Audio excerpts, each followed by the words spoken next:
समाचार सुनिए।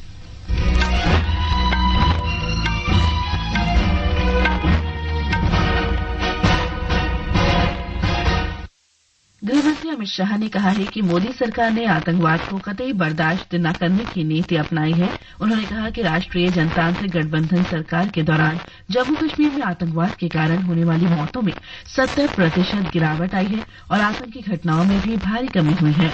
वे कल राज्यसभा में गृह मंत्रालय के कामकाज पर चर्चा का उत्तर दे रहे थे। श्री शाह ने कहा कि पिछले 10 वर्षों में सरकार ने जम्मू कश्मीर में आतंकवाद, वामपंथी उग्रवाद और पूर्वोत्तर में उग्रवाद की 3 बड़ी चुनौतियों का दृढ़ता से सामना किया है। आतंकवाद के खिलाफ जीरो टॉलरेंस की नीति प्रधानमंत्री की है। मोदी जी के आने के बाद उरी और पुलवामा में हमला हुआ। 10 ही दिन में पाकिस्तान के घर में घुसकर सर्जिकल स्ट्राइक और एयर स्ट्राइक करके जवाब दिया। गृहमंत्री ने कहा कि अगले वर्ष मार्च तक भारत में नक्सलवाद समाप्त हो जाएगा। राष्ट्रपति द्रौपदी मुर्मू ने कहा है कि वंचित वर्गों के प्रति संवेदनशीलता देश या समाज की प्रतिष्ठा निर्धारित करती है। राष्ट्रपति भवन में आयोजित पर्पल फेस्ट में कल शाम श्रीमती द्रौपदी मुर्मू ने कहा कि करुणा, समावेशिता तथा सौहार्द भारतीय संस्कृति और सभ्यता के मूल्य रहे हैं। पर्पल फेस्ट का उद्देश्य विभिन्न प्रकार के दिव्यांगताओं और लोगों के जीवन पर इसके प्रभाव के बारे में जागरूकता बढ़ाना है।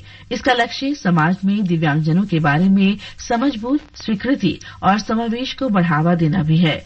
राष्ट्रपति ने कहा कि संविधान की प्रस्तावना में सामाजिक न्याय, समानता और व्यक्ति की गरिमा पर बल दिया गया है। एक दिन का पर्पल फेस्ट कल राष्ट्रपति भवन के अमृत उद्यान में आयोजित किया गया। लोकसभा ने केंद्रीय बजट में वर्ष 2025-26 के लिए विभिन्न मंत्रालयों की अनुदान मांगें पारित कर दी हैं।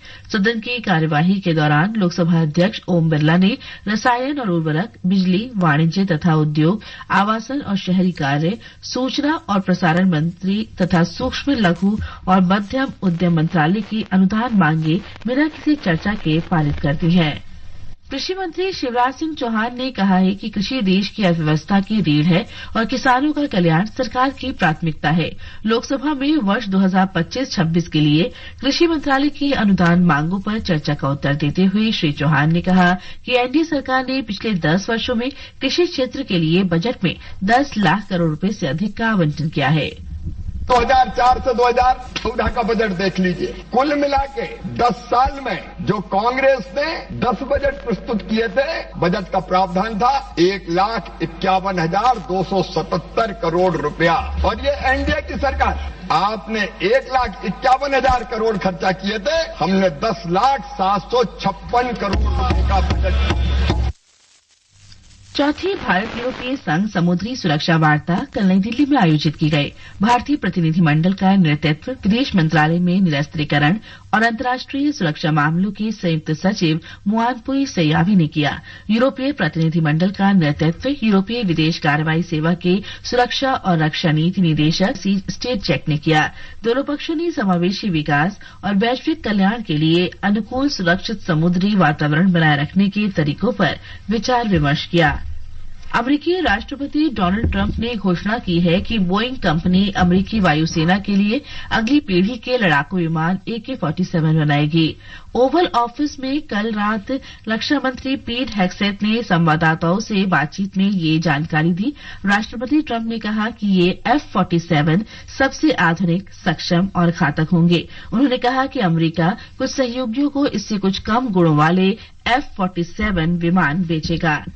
ब्रिटेन के हिथ्रो हवाई अड्डे से उड़ानें फिर शुरू कर दी गई हैं। पास के बिजलीघर में आग लगने और बिजली कटने के कारण यूरोप के सबसे व्यस्त हवाई अड्डे को बंद कर दिया गया था। इंडियन प्रीमियर लीग क्रिकेट का 18वां संस्करण आज से शुरू हो रहा है।